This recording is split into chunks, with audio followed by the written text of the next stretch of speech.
So let's talk about this question. In this question, they are asking which of the following is a method of backup available in the AWS cloud. So we are looking for a method where we can keep our backup.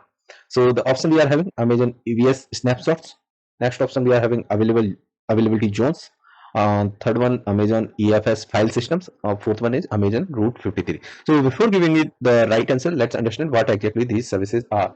So first we are having Amazon EVS snapshot. EVS stands for Elastic Block Storage. So it's a block-based storage system that provides a virtual hard disk inside the cloud. If I'll talk about the availability zone is a kind of a logical location inside the region where the availability zone consists one or more physical data centers like our organization's office we are having, right?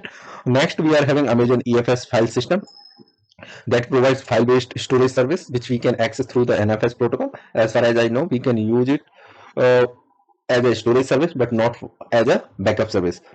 So it's not correct. Amazon Route 53, it's a DNS service in AWS. So here we are not talking about the mapping of name to IP address or IP address to name, so we can't use it. So this is also wrong. Availability zone, yes, it is used for high availability and fault tolerance but not for as a backup service. But Amazon EVS snapshot, we can use it as a backup service because it's provide virtual hard disk in the cloud. So our choice for this question will be Amazon EVS snapshot.